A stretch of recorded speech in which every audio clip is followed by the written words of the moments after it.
All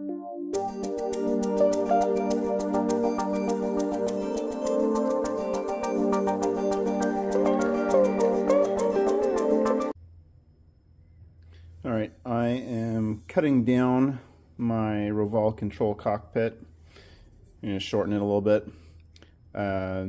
It comes at 780 millimeters wide, and I have decided I want to ride at about 765.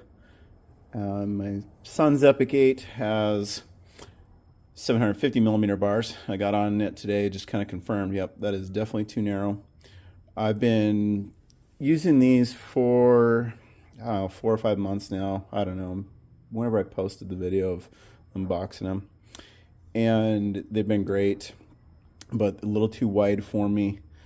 I just took my grips, because I've been using grips that will move, and I kind of just moved them inboard and moved all my controls inboard until everything felt right, and ended up with about 765.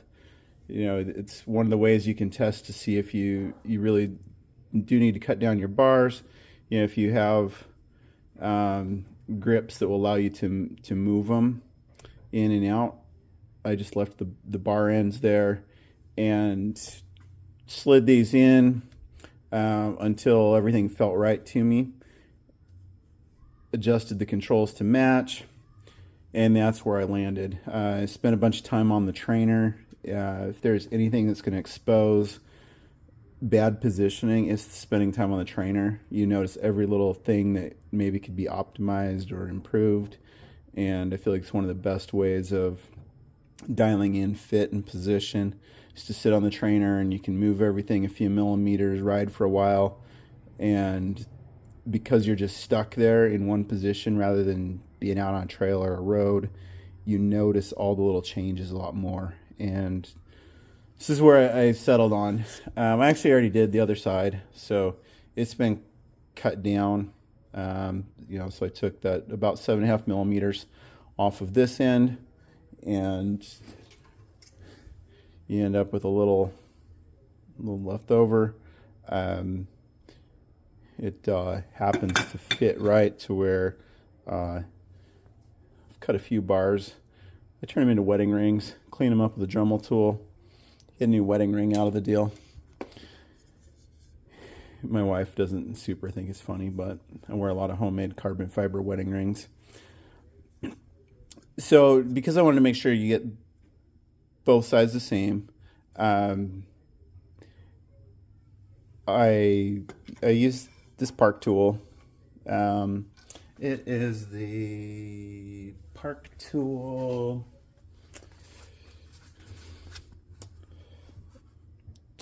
CLT2 box 40 or SG6. There we go. Park tool SG6 threadless saw guide. So I've cut, they have one that's slightly different model that is supposedly a little better for carbon fiber, but I use this one to do fork steer tubes as well as bars, things like that. But so once I did the first side, and I just spent a lot of time getting it kind of lined up where I wanted, then I took a caliper, used the depth end, and used that to then measure where I have this set up. And so that way I can make sure I get this side the same.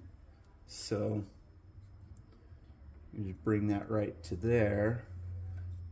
And we're now at, oh, let's see, not quite, I gotta go back. But in the ballpark,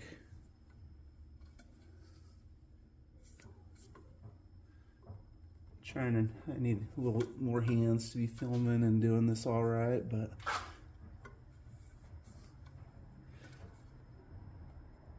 slide it right to where it hits,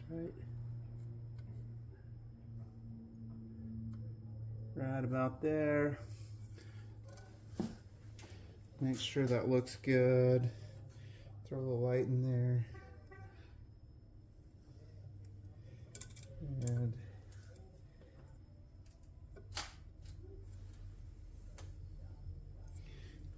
think we're super close there. Take a look with the saw, see where it hits.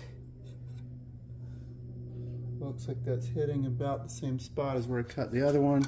So I'll tighten down a little bit there. You want to make sure you don't crush the bars. Got my vise tightened down. Just cheap benchtop vise I've had for years. Probably bought it at Harbor Freight. I don't remember for sure.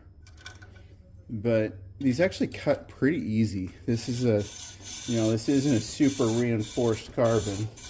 Obviously this is a measure twice, cut once sort of a thing, but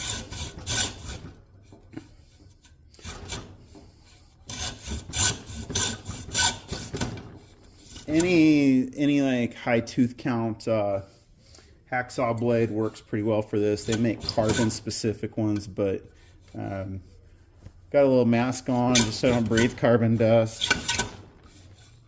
This isn't going as smooth as usual. There we go. And there we go. Got another wedding ring. This one looks like maybe it's a 0.5 millimeter different than the other one, but we got it pretty dang close. And the cut looks pretty square. So we've used that. So then you end up with a little bit of a rough edge right on both sides here. Now normally I would take a Dremel tool and just kind of just barely get the inside and the outside, but my son burned up my Dremel tool, so I do this by hand. You just take a file and you use this inside edge here and kind of run it around the inside like this, and that kind of knocks down the inside, and we'll kind of chamfer it a little bit in there. So it kind of cleans up this inside, and then just take the outside and just kind of go all the way around like this. And you're just going to make sure you don't leave any rough carbon fibers there, and just kind of get it done all the way around. Now I'll go back, clean that up a little more, but you get the idea. Just measure twice, cut once, and wear something over your nose and mouth while you do it. Respirator, mask, something like that, just so you don't breathe the carbon dust. But clean up both sides, and then I'm going to switch to my preferred grips are either like an ODI or a wolf tooth silicone grip, foam grip, and they don't move as easy. So I've kind of dialed in now. I know where my width that I want to be, and I'll go back to the foam grips, like I say, inside, warming up in the sunshine, and we'll install those. I'm going to do a quick addendum. One of the other ways you can make sure that you get your depths the same, you can take a piece of painter tape and set it and make your line on one end, and then target in here where the you view in there, and make sure your painter's tape lines up right where you want it, and then do the same thing on the other end. It's just hard because you can't see exactly where that tape ends up once it's in there. It's a little harder to know where you need it to be. And so if you get one end into the ballpark just kind of looking, then use a set of calipers. You can set your depth that way. But if you don't have calipers, you can measure from the end, put a piece of painter's tape on right on one of the marks, and then do the same on the other end. They have marks that you can to cut on to get your various lengths. Takes 5 millimeters off each spot so that you can cut them the same on both sides. But it's hard to see those for sure once you're in there.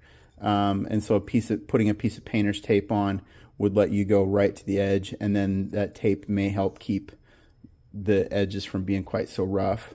But I've never had real issues with that. Just filing down after we're done, and use the calipers to line up how I want it. But for other applications, I've used the painter's tape. And here we got finished product. So bars are cut down, new wolf tooth carved grips installed. They saved 60 grams over the other grips. They're actually what I already typically ran, but for whatever reason ended up, I remember now, it was because they were on my old bars that were on my last Epic, and I think I ended up just cutting those off. I couldn't get them off.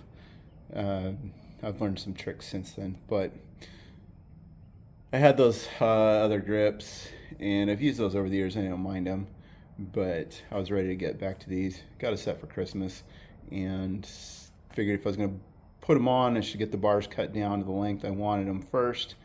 So that project is done, and bike's ready to go. So it's ski season now, so I'm spending all my free time skiing or on an indoor trainer. So this bike is getting lonely in the garage.